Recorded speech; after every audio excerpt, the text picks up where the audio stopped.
இந்த வீடியோவில் பயிற்சி 1.1ல் 9வது கணக்கினுடைய விடைகளை பார்க்க போகிறோம். வாங்க பார்க்கலாம்.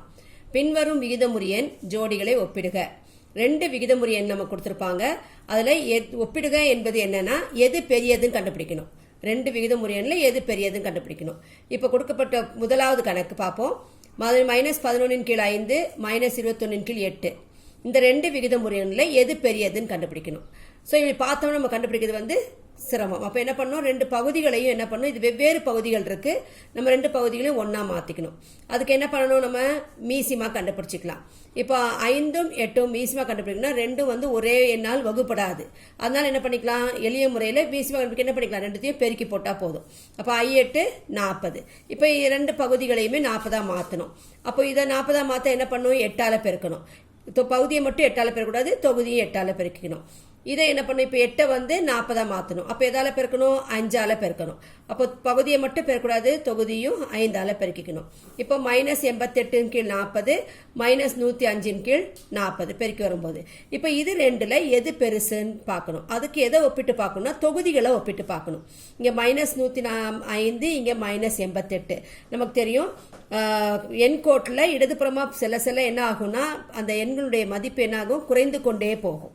அப்போ நமக்கு இப்ப பாருங்க, இந்த எண் கோடு ஒன்று வரைஞ்சிருக்க 0 -1 -2 -3 -4 -5 இடதுபுறமா போக போக அதோட மதிப்பு குறைந்து கொண்டே போகும். அப்போ -88 தாண்டி தான் நம்ம என்ன பண்ண போறோம், 105க்கு போறோம். அப்போ -88 பெரியது, -105 சிறியது. ஏன்னா இந்த 105 -88க்கு எப்படி இருக்கு, இடதுபுறமா இருக்கு. அப்போ இதனுடைய மதிப்பு என்ன, இதை ஒப்பிட்டு பார்க்கும்போது இது குறைந்ததாக இருக்கும். அப்போ குறைஞ்சதா இருக்கிறதுனால இப்ப இது 2ல எது பெரியது எது சிறியது, -88 பெரியது, -105 சிறியது. அப்போ இந்த நம்ம கிடைக்கப்பட்ட 2 விகிதமுறு எண்கள்ல -88 கீழ் 40 பெரியது, -105 கீழ் 40 சிறியது. இப்ப இந்த -88/40 நமக்கு இதை மட்டும் ஒப்பிட்டு பார்க்க கூடாது, நம்ம கொடுக்கப்பட்ட விகிதமுறு எண்களை ஒப்பிட்டு பார்க்கணும். இந்த -88/40 எந்த விகிதமுறு எண்ணில் வந்தது, -11 கீழ் 5. -105/40 எந்த விகிதமுறு எண், -21 கீழ் 8. அப்ப அது 2 எழுதிட்டு -11 கீழ் 5 -21 கீழ் 5 இந்த விகிதமுறு எண் பெரிதாக இருப்பதனால் இது எதிலிருந்து பெறப்பட்டதோ அந்த விகிதமுறு எண். எதிலிருந்து பெறப்பட்டது, -11 கீழ் 5லிருந்து இந்த விகிதமுறு எண் நம்ம எடுத்துட்டு வந்தோம். அதனால -11 கீழ் 5 பெரியது. இதை ஒப்பிட்டு பார்க்கும்போது -11 கீழ் 5 பெரியது. அதனால பெரிய குறிய போட்டுக்கணும்.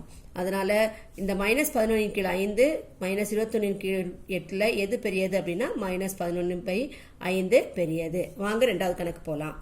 3 கீழ் -4, -1 கீழ் 2. எப்போதுமே நம்ம சொல்லியிருக்கோம் விகிதமுறு எண்ணில் கீழே மைனஸ் வரவே கூடாது. அதனால என்ன பண்ணலாம், இங்க பிளஸ் இங்க மைனஸ் இருக்கனால இது வகுத்தல். பின்னம் என்பது என்னது, வகுத்தல் செயலி. அப்போ கூட்டல் வகுத்தல் கழித்தல் இது 2யும் நம்ம பண்ணும்போது என்ன வரும், நமக்கு வகுத்தல்ல கழித்தல் குறி வரும். அதனால எளிமையா என்ன பண்ணிக்கலாம், பகுதியில மட்டும் மைனஸ் இருந்தா அந்த மைனஸ் தூக்கி மேல போட்டுக்கலாம். போட்டு இதுவும் நமக்கு ஒரு குறை விகிதமுறு எண் தான், இதுவும் நம்ம குறை விகிதமுறு எண் தான். எப்போதுமே நம்ம என்ன பண்ணிக்கணும்னா பகுதியில மைனஸ் வந்ததுன்னா எடுத்து என்ன பண்ணிக்கலாம், நம்ம தொகுதிக்கு எழுதிக்கணும். இப்போ -3 கீழ் 4, -1 கீழ் 2. இப்போ 2 பகுதிகளும் எப்படி இருக்கு, வெவ்வேறா இருக்கு. அதனால அதுக்கு மீசிமா கண்டுபிடிச்சிக்கலாம். இப்போ 4க்கும் 2க்கும் கண்டுபிடிக்கும் போது 4 என்பது 2 மடங்கு. அப்போ அப்படி இருக்கும்போது எது பெருசோ அதான் மீசிமா. அப்போ மீசிமா எது, நமக்கு 4 மீசிமா. அப்போ இங்க ஏற்கனவே 4 இருக்கு, நம்ம எதுவுமே மாற்ற வேண்டாம். அந்த -3 கீழ் 4 அப்படியே எழுதிக்கலாம். எழுதிட்டு இந்த 2 4 மாற்றத்துக்கு என்ன பண்ணும், 2ஆல பெருக்கிக்கணும். அப்போ -1 பெருக்கல் 2 -2 கீழ் 2 4. அப்போ -3 கீழ் 4 -2 கீழ் 4. இப்போ தொகுதிகளை ஒப்பிட்டு பார்க்கணும். தொகுதியில் ஒப்பிட்டு பார்க்கும்போது -2 பெரியது, -3 சிறியது. எனவே எதான் பெரிய விகிதமுறு எண், -2 கீழ் 4 என்பது பெரியது.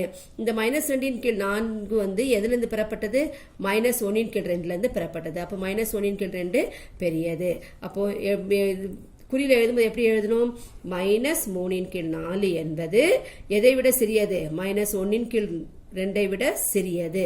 அப்ப குறி போடும்போது இந்த குறி இதுதான் பெரியது. அப்ப எது பெரியது, -1 கீழ் 2 பெரியது.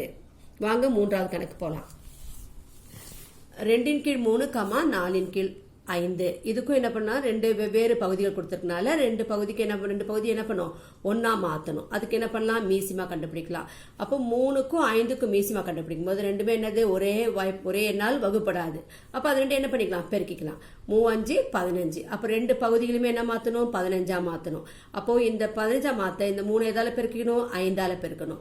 அப்ப இது 5ஆல பெருக்கணும் தொகுதியும் 5ஆல பெருக்கணும். இதை 15ஆ மாத்த எதால பெருக்கணும் 3ஆல பெருக்கணும். இதையும் 3ஆல பெருக்கணும் தொகுதியும் 3ஆல பெருக்கணும். அப்ப பெருக்கினா 2 5 10 3 5 15 4 3 12 5 3 15. இப்போ இது ரெண்டும் ஒப்பிட்டுப்பாங்க. ரெண்டுமே மிகை விகித முறையன் தான். ஈஸியா நமக்கு தெரியும் எது பெருசு பகுதி இல்ல நம்ம தொகுதிகளை தான் நமக்கு ஒப்பிட்டு பார்க்கணும். எப்பவுமே என்னது பகுதிகள் ஒன்றா ஆக்கிட்டு தொகுதிகளை ஒப்பிட்டு பார்க்கணும். இது ரெண்டுல எது பெருசு 12 கீழ் 5 தான் 15 தான் பெரியது. அப்ப 12 கீழ் 15 எதுல இருந்து பெறப்பட்டது இந்த 4/5 இருந்து பெறப்பட்டது. அப்ப கொடுக்கப்பட்ட விகித முறையல்ல 4/5 என்பது பெரியது. அப்ப எழுதும்போது கொடுக்கப்பட்ட விகித முறை அப்படியே எழுதிக்கணும். 2 கீழ் 3 4 கீழ் 5 எழுதிட்டு எது பெரியதோ அதுக்கு நேரா அந்த குறிய போட்டுடணும். அப்ப இதுல எது பெரியது 4 கீழ் 5 என்பது பெரிய விகித முறை ஆகும். நன்றி.